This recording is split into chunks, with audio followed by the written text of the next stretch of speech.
नमस्कार, मैं हूँ रेणुका काले। मेरी हिंदी कक्षा हिंदी पथ में आपका स्वागत है। 100 साल पहले मुझे तुमसे प्यार था, आज भी है और कल भी रहेगा।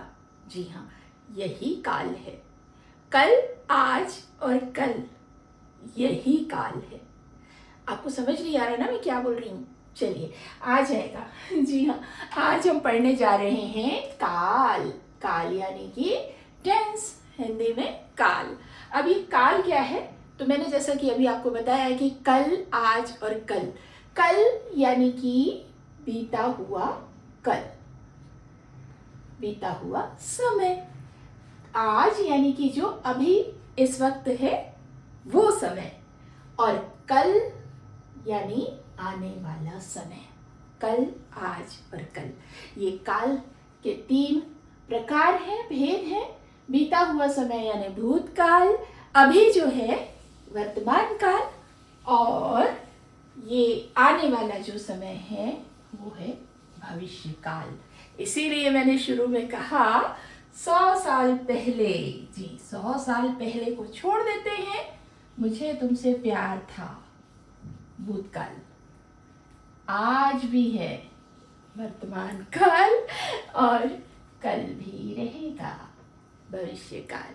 तो ये रही काल की 3 प्रकार की व्याख्या। 3 काल होते हैं, भूत, वर्तमान और भविष्य। और काल किसे कहते हैं? अब पहले जल्दी से देख लेते हैं।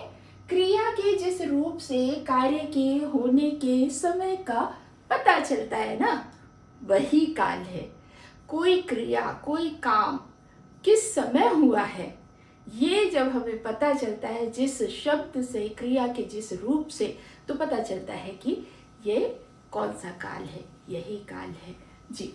काल के भेद हैं भूतकाल, वर्तमान काल और भविष्य काल। जैसा कि मैं आपको शुरू में ही बता चुकी हूँ, भूतकाल कार्य बीते हुए समय में हुआ था, ठीक है, बीते हुए समय में हुआ था। वर्तमान काल कार्य अभी हो रहा है, और भविष्य काल यानी कार्य आने वाले समय में होगा। ये तो बहुत आसान है, लेकिन कहाँ समझने वाली बात है ये आप जानते हैं? बात समझने वाली है जो ये भेद है ना काल के, उसके जो उपभेद होते हैं, वहाँ समझने वाली बात होती है। तो चलिए ना समझ लेते हैं। आप अगर कक्षा में नए हैं तो इसे सब्सक्राइब कर लीजिएगा, क्योंकि आपको इस तरह के रोचक ज्ञानवर्धक वीडियोस हिंदी से संबंधित मिलते रहेंगे। तो चलिए देखते हैं काल के भेद के उपभेद। जैसा कि मैंने आपको बताया है कि काल के भेद के जो उपभेद है ना, वही समझने वाली बात है। तो चलिए देख लेते हैं काल के जो भेद हैं उनके उपभेद कौन कौन से हैं। अब ये भूतकाल के उपभेद हम देखने जा रहे हैं जी। ये उपभेद 6 हैं। भूतकाल के उपभेद सामान्य भूतकाल है पहला, दूसरा है आसन्न भूतकाल, तीसरा है पूर्ण भूतकाल, चौथा है अपूर्ण भूतकाल, 5वां उपभेद है संदिग्ध भूतकाल, और आखिरी और 6वां भेद है, उपभेद है हेतुमत भूतकाल जी। तो ये जो उपभेद हैं इसके बारे में बहुत ध्यान से समझिएगा, क्योंकि कॉम्पिटिटिव एग्जाम जो होते हैं, बोर्ड एग्जाम होते हैं, सीबीएसई के स्टेट बोर्ड के जो एग्जाम होते हैं ना, उनमें इन्हीं से प्रश्न आते हैं। आपको पहचानना होता है कि दिया हुआ वाक्य जो है वो किस उपभेद का प्रतिनिधित्व कर रहा है, किस उपभेद का उदाहरण है। तो देखिए, देख लेते हैं। सामान्य भूतकाल, इसमें कुछ भी खास नहीं है, बस ये ट्रिक के माध्यम से आप याद रखिएगा। अगर क्रिया के अंत में आ, ई, ए है, वाक्य में कोई ना कोई काम हो रहा है ना, आ, ई, ए से अंत होने वाली है अगर वो क्रिया, तो वहां पे सामान्य भूतकाल होता है। उदाहरण देख लेते हैं। मैंने फल खाया, आ गया आ। माँ ने खीर बनाई, ई आ गया ना। और पिताजी घर आए, ए आ गया। ठीक है, तो ये बहुत सिंपल सी ट्रिक है, सामान्य भूतकाल का ये उदाहरण है। अब उसका दूसरा उपभेद देख लेते हैं। देखिए, ये है आसन्न भूतकाल। आसन्न भूतकाल में क्या होता है? आसन्न भूतकाल यानी अभी अभी काम खत्म हुआ है ना, अभी अभी काम जो है वो पूरा हुआ है। तो अब इसके उदाहरण से पहले देखिए, ट्रिक देख लेते हैं। आ ई ए, ये जो है ये तो रहेगा, उसके साथ प्लस हो जाएगा है। ठीक है, क्रिया के जो क्रिया वाला जो शब्द है, काम को प्रदर्शित करने वाला जो शब्द है, वो आ ई ए के साथ है भी लगेगा यहाँ पर। वह फल लाया है, वह फल लाया है। देखा, आ और है। माँ ने खीर बनाई, ई प्लस है। ठीक है, और नेहा सोकर उठी, ई प्लस है। ठीक है, तो ये अभी अभी कार्य पूरा हुआ है, इसीलिए ये आसन्न भूतकाल कहलाता है। अगला है पूर्ण भूतकाल। पूर्ण भूतकाल में क्या होता है? बहुत पहले भूतकाल में यानी बीते हुए समय में बहुत पहले ये काम पूरा हुआ है। अब आप याद रखिएगा कि हर बार अगर मैं ना भी बोलूँ ना कि भूतकाल में ये हुआ, हो रहा था, हुआ है कि नहीं हुआ है, ऐसे शब्द मैं बोलूंगी, तो हम क्योंकि पढ़ने जा रहे हैं भूतकाल के उपभेद, इसके उपभेद पढ़ रहे हैं ना अपन, उपभेद, तो हर बार आप ये याद रखिएगा कि जब भी मैं बात करूंगी तो ये भूतकाल की बात हो रही है, बीते समय में कभी ऐसा हुआ था, है ना। तो बहुत पहले काम पूरा हुआ है, हो चुका है ये काम बहुत पहले, तो ये पूर्ण भूतकाल है। उदाहरण देख लेते हैं। भारत 1947 में आजाद हुआ था। मोहन ने पत्र लिखा था। गांधी जी ने दांडी यात्रा की थी। इसमें कहीं कोई असमंजस वाली बात है नहीं, ये काम हुआ था, हो गया था, इतिहास है ये, है ना, हो चुका है ये। तो चलिए अब आ जाते हैं अपूर्ण भूतकाल। अपूर्ण भूतकाल में क्या होता है? जैसे पूर्ण में हमको पता चल रहा है कि ये काम जो है हुआ था, ये बिल्कुल फैक्ट है, सबको पता है कि हो चुका है, और भूतकाल में कभी ये शुरू होकर खत्म हो चुका है। लेकिन अपूर्ण भूतकाल में क्या होता है? इसका उल्टा है, कार्य तो शुरू हुआ था लेकिन पूरा हुआ था कि नहीं इसके बारे में नहीं मालूम है। हम अक्सर बोलते हैं ना, भाई कोई आया तो इतने लेट क्यों गए? वर्षा हो रही थी। अब वो जहाँ से आए हैं वहाँ वर्षा हो रही थी, अब अभी वर्षा हो रही है कि नहीं हुई है, होकर रुक गई है, ये हमें नहीं मालूम भाई। तो ये वर्षा हो रही थी, लेकिन ऑब्वियस सी बात है कि उस दिन ऐसा देर से क्यों आए थे? तो वर्षा हो रही थी, और अगर वो बता रहे हैं उस समय की बात के बारे में बता रहे थे, तुम देर से क्यों आए, तो हो रही थी, तो वर्षा कभी ना कभी रुकी होगी। लेकिन ये अभी वो नहीं बता पा रहे हैं, वर्षा हो रही थी, काम शुरू था, खत्म हुआ कि नहीं मालूम, कार्यक्रम चल रहा था, है ना। हाँ, अरे तुम आ गए, खत्म हो गया कार्यक्रम? नहीं, कार्यक्रम चल रहा था, अब कब खत्म होगा ये उसे भी नहीं मालूम, चल रहा था जब वो आया, बच्चे खेल रहे थे, है ना। तो ये जो है बता रहा है कि भाई कोई काम जो है वो शुरू हो चुका था, बीते हुए समय में ये चल रहा था, और फिर कभी ना कभी खत्म हुआ होगा। संदिग्ध भूतकाल क्या होता है? संदिग्ध से जैसा कि स्पष्ट है, संदिग्ध यानी संदेह, शक, है ना। कार्य पूरा होने में संदेह है भाई, है ना, याद रखिएगा, कार्य पूरा होने में संदेह, संदिग्ध भूतकाल, है ना। तो ये तुमने रामायण देखी होगी, है ना।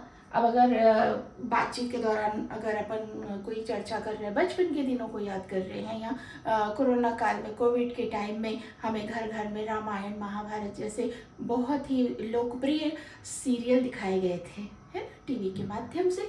तो बातचीत के दौरान कोई बोल देता है ना, अरे तुमने रामायण तो देखी होगी। अब उसे भी नहीं पता, संदेह है, देखी है या नहीं देखी है, लेकिन देखी होगी तो कहीं भूतकाल में ये बात हुई होगी, तो देखी होगी। तुमने रामायण देखी होगी, तुमने गीता पढ़ी होगी, रोहन ने पत्र लिखा होगा, भाई संदेह है, हाँ भी हो सकता है, नहीं भी हो सकता है, तो ये है संदिग्ध भूतकाल। ठीक है, संदिग्ध भूतकाल भी हो गया। हेतु मद भूतकाल, इसे ध्यान से समझिए।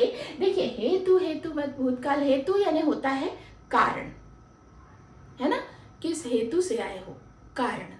ठीक है, तो ये जो है इसके ट्रिक आप याद रखिए। ट्रिक क्या है, परस्पर दो क्रियाएं आपस में निर्भर हैं, परस्पर निर्भर दो क्रियाएं होंगी इस वाक्य में।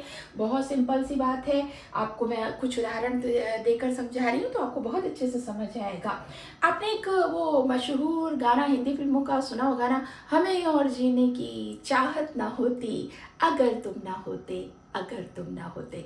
तो भाई अगर तुम ना होते, हमें और जीने की चाहत ना होती, चाहत हुई, बीते समय में चाहत हुई, हो गया ये काम। क्यों हुई, क्योंकि तुम थे।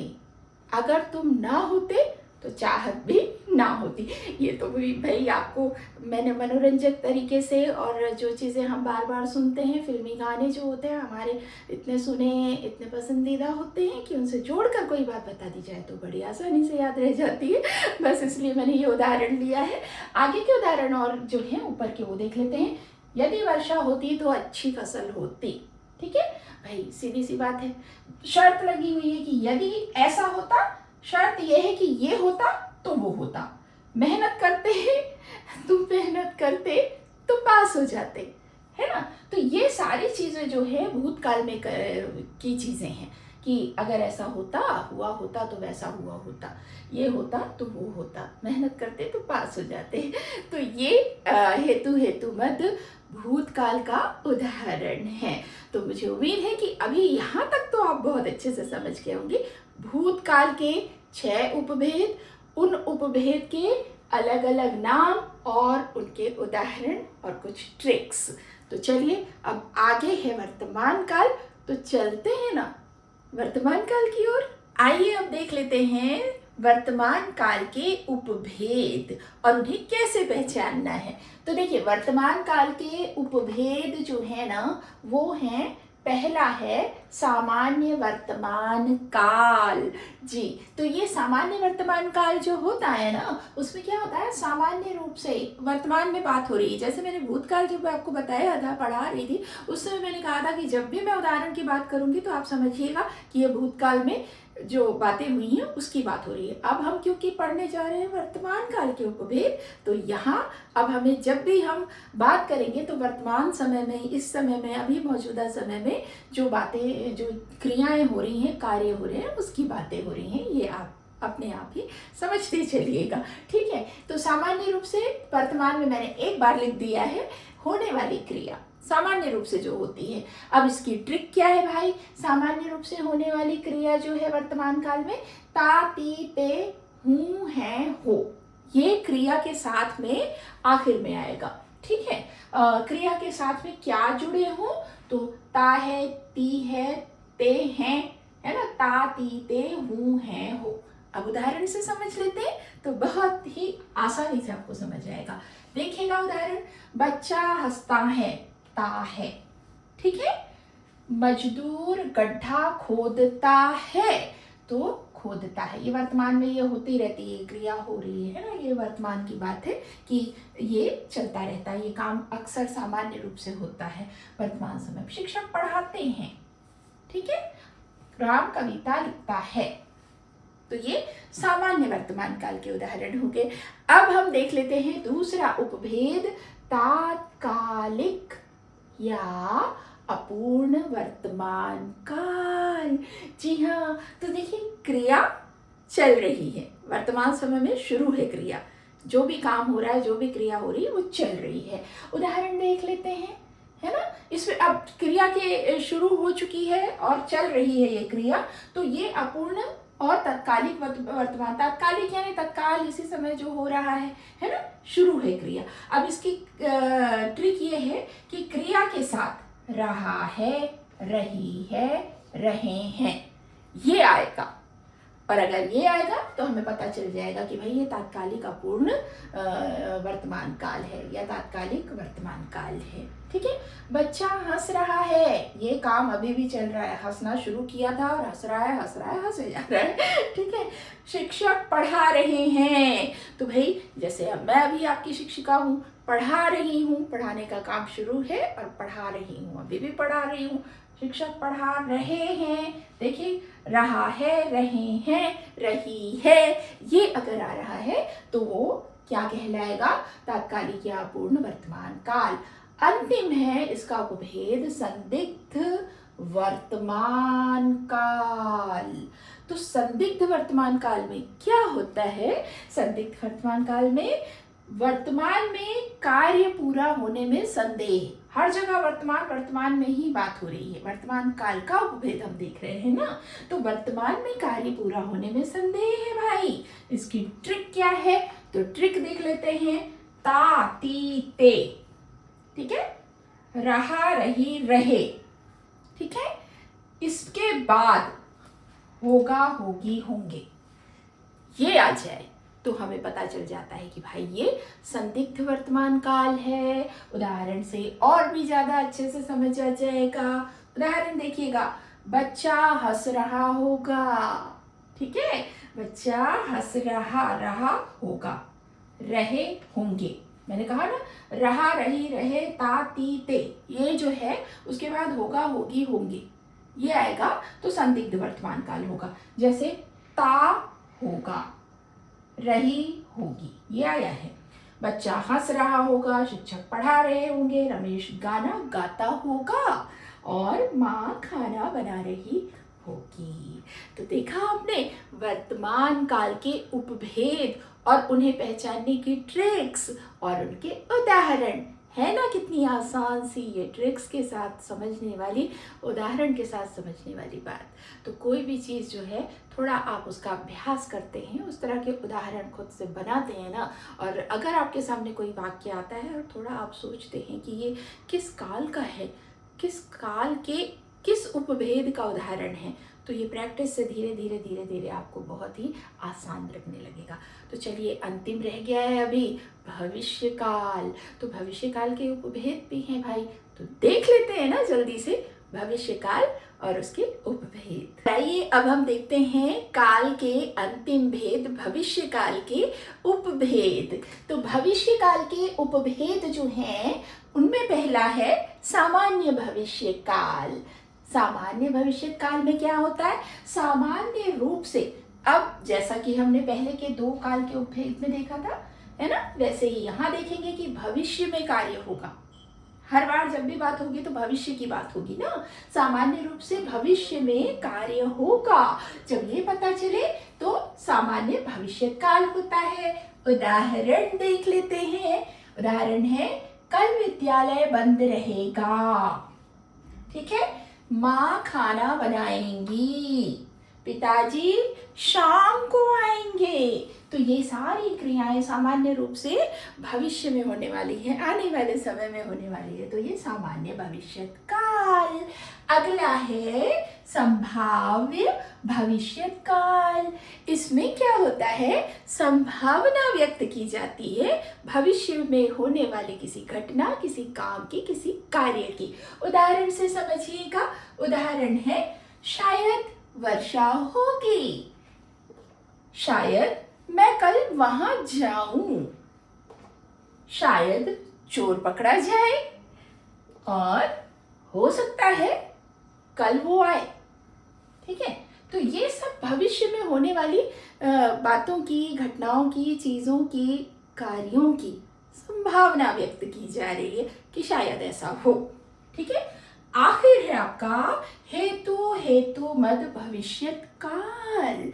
ये आपको याद आ रहा है? हेतु हेतु मत भूतकाल हमने पढ़ा था, हेतु हेतु मत भविष्य काल भी होता है।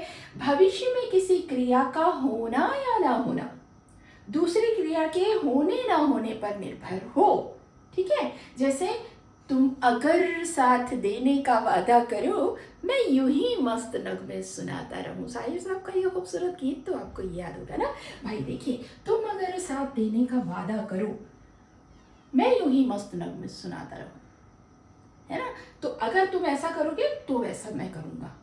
तुम साथ दोगे तो मैं गाने सुनाऊंगा, आप साथ देंगे, आप कक्षा में आते जाते रहेंगे तो मैं यूं ही आपको पढ़ाती रहूंगी, है कि नहीं? ये भी हो गया।